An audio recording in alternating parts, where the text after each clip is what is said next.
Hello, boys and girls. This is Mr. Moby John. How is everybody at Poughkeepsie Middle School? So, good. I'm glad everybody's fine. And I hope we're all practicing social distancing and we are wearing our masks and we are washing our hands. I hope everybody's following that. Okay. We're going to continue our series on flowers, spring flowers, and it is right now middle spring. We're May 30th actually, so we're between May and June now, and we've got a whole host of plants that are in blossom.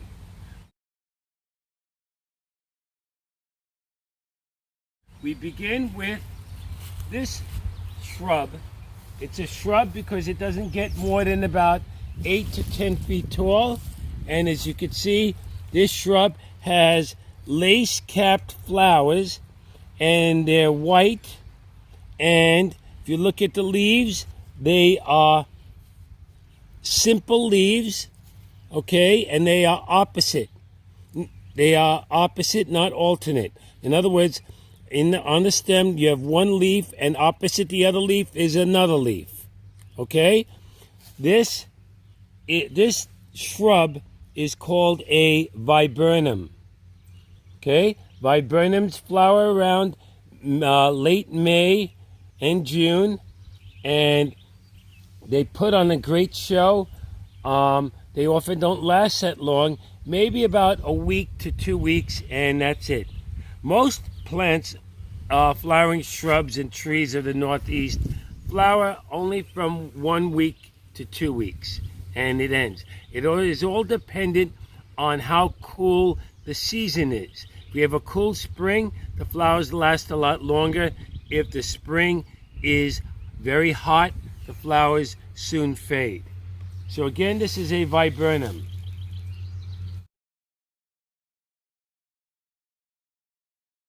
Okay, our next shrub has purple flowers, and they also come in white. These purple flowers, it's sort of like a panicle of purple flowers, and they give off a very perfumey scent, okay? The leaves are, as you can see, opposite one leaf is another leaf, so we say that the leaves are opposite. If we look at one leaf, we could say that it is a simple leaf. One leaf to a part of the stem called a petiole. This part of the stem that attaches to the leaf is called a petiole. In other words, between the stem and the leaf, that part again is the petiole. This shrub gets about 8 to 10 feet tall, and it is called the lilac. And you probably already heard of the name lilac. Lilacs flower again from 1 to 2 weeks, just like the viburnums.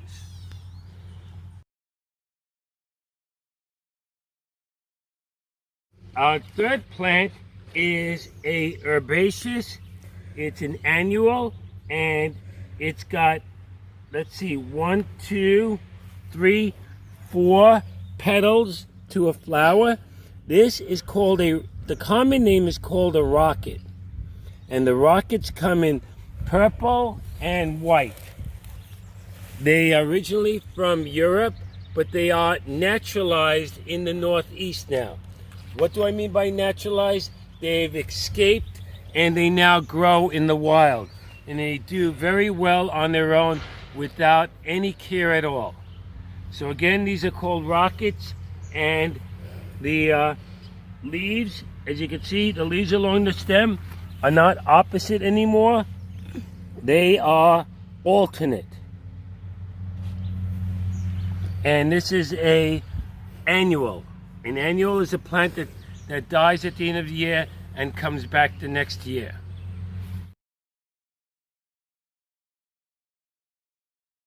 Our next plant has thorns on it.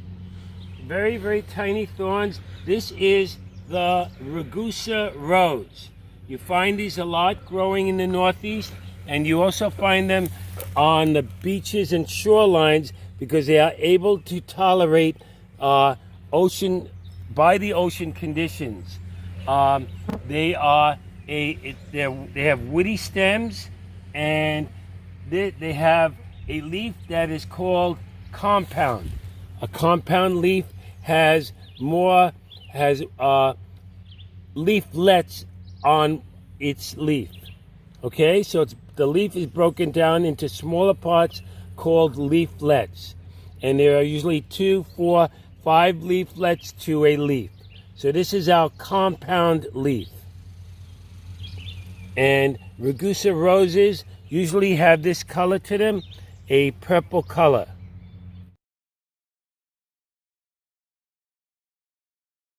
Our next flower, as you can see, they are a member of the orchid family, and they are called irises. Irises have been bred for their color. They come in many different colors and hundreds of varieties, the irises. They've been cultivated for hundreds of years, and they are perennials. As you can see from the stem, they have sword-like leaves, and they look like a lot like the orchids you'd find at shops. They are herbaceous perennials. In other words, they come back every year. And as one of the paintings that Van Gogh painted was dedicated to these flowers, and the name of his portrait, the name of the painting was called Irises. So these are irises. Again, they have sword-like leaves, and they are herbaceous perennials. Herbaceous means that they have no woody stems, and perennials mean that they come back year after year.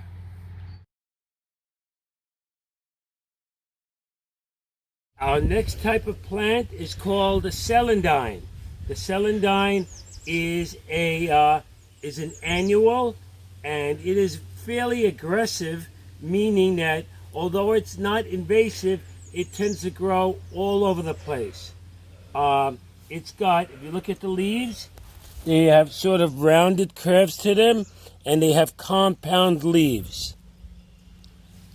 And if you look at the flower, look at the number of petals in each flower. There are 4 petals in each flower.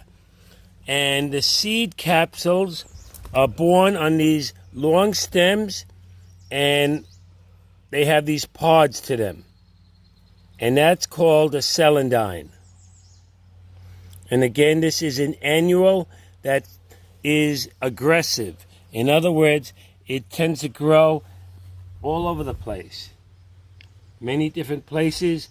And that's it for the celandine.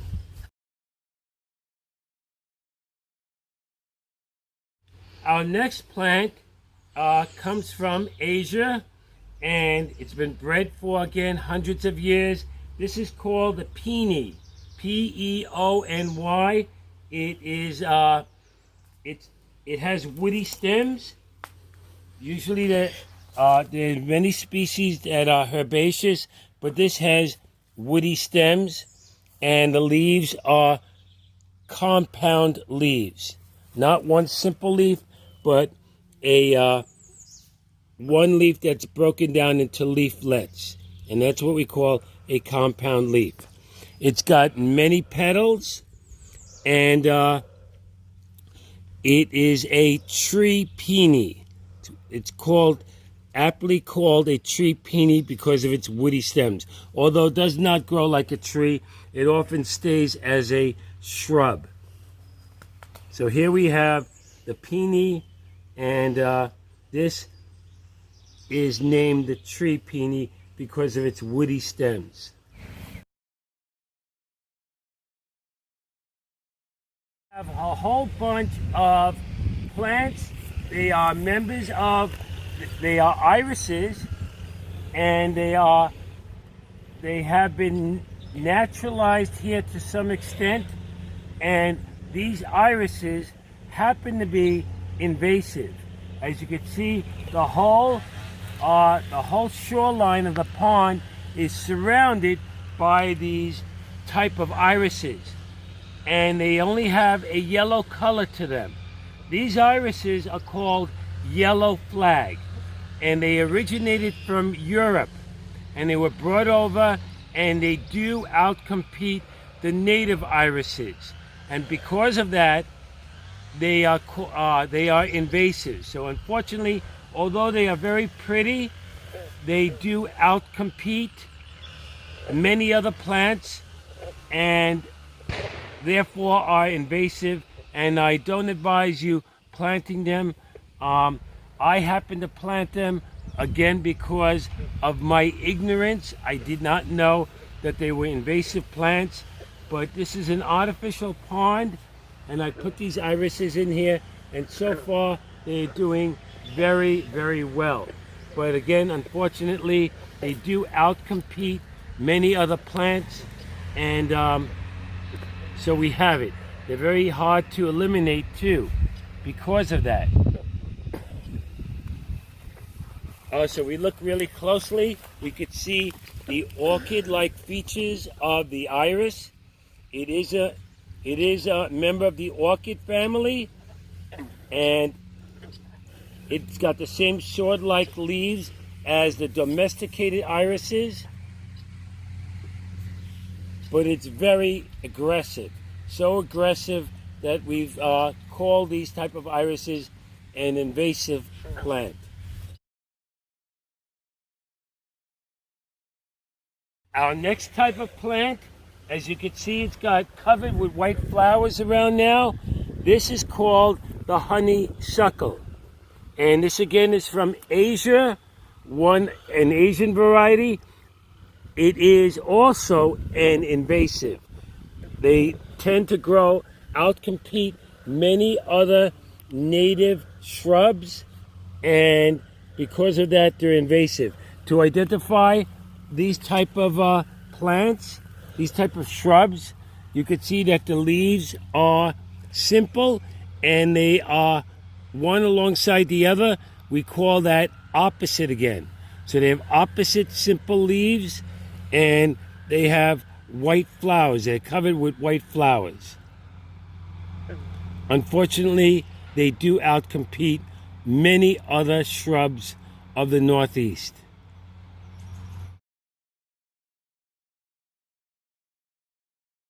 Our next type of plant is an herbaceous perennial. It's a ground cover. In other words, it hugs the ground, and it's got purple flowers. That is the only color they come in. They do have leaves that are simple, and they seem to be opposite. And they are ground huggers. So it's sort of like a ground cover. And the leaves are opposite. They are a member of the mint family, and they came from Europe originally, and they do outcompete again. They outcompete many other wild flowers, and because of that, we have designated this ground ivy, as it's called, invasive.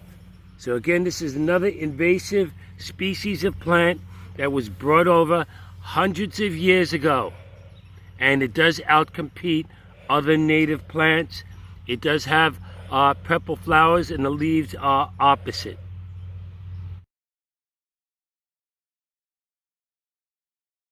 Our next type of flowering plant happens to be a tree which has panicles of flowers. And as you can see, there are hundreds of these panicles all over the tree. And if you look closely at the flowers, you see a red, yellow, and white flower with long pistils coming out. Those long tubular things. They do look like pistils, or they could be anthers. Anthers are the male, and pistils are the female.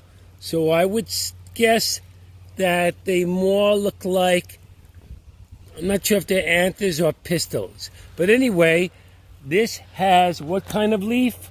As you can see, that the whole leaf is broken up into 2, 4, 5, 6, 7 leaflets.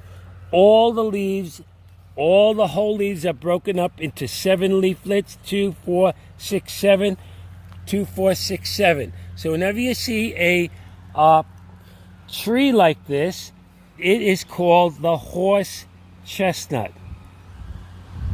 Horse chestnut because the nuts were fed to horses.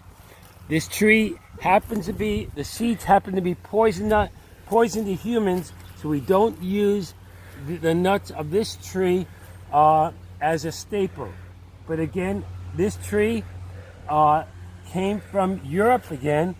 They were brought over because it's a beautiful tree. It's prized for its flowers and its leaves, which are compound leaf. So again, this is the compound leaf.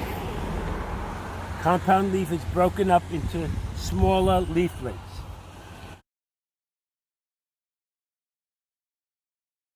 Here we have a small patch of yellow flowers, wildflowers that grow about the same height as the grass. They've got these glossy yellow flowers, and they're commonly called the buttercup. So here we have a plant, a wildflower that has it's got compound leaves again. If you look at the leaf of each plant, I'll pull out one leaf. We have, oops, let me get the other leaf. Here we go. Okay, it's got small leaves, and that is a compound leaf. And again, if you look at the flowers to identify a buttercup, it's got these glossy yellow flowers, kind of shiny. And if we pick the flower, we see that it's got 2, 4, 5 petals to each flower. So we've got 5 petals to each flower. It's an herbaceous, and it's an annual, and or I'm not sure if it's an annual or perennial.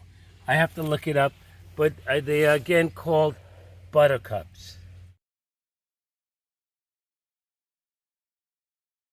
Our next type of shrub you find around the Poughkeepsie area, as well as the Catskills.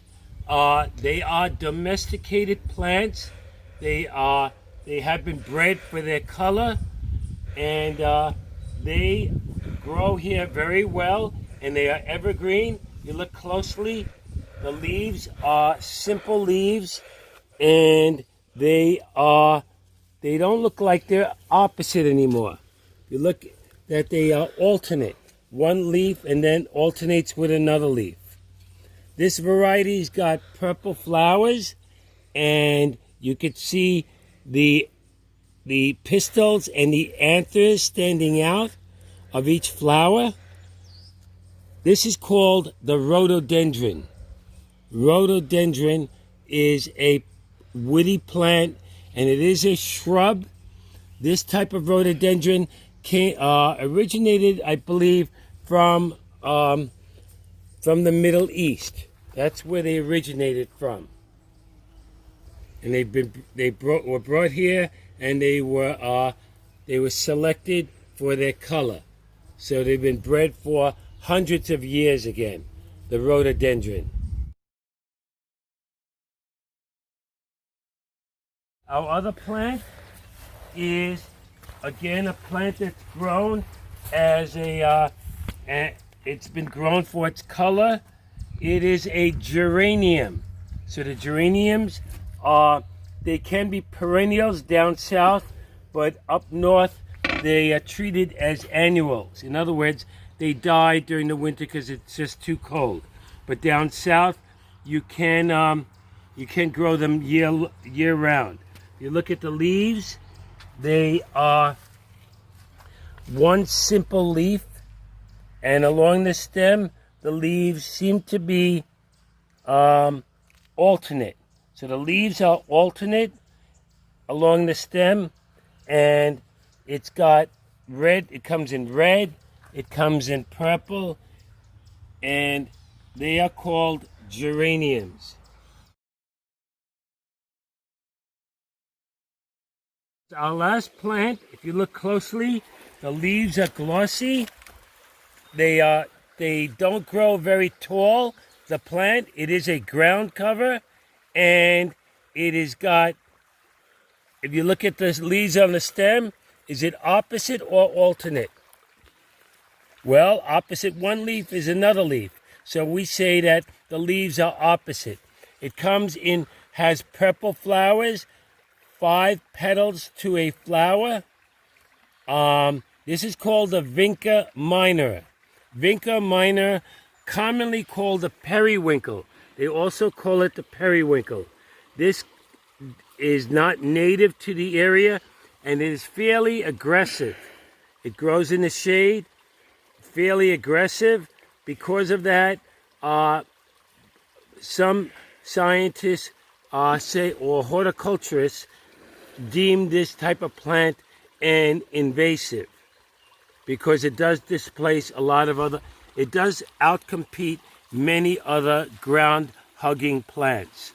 Again, this is called the Vinca minor or periwinkle, and it has purple flowers, usually has purple flowers, 5 petals to a flower. And that's it, folks. Bye now.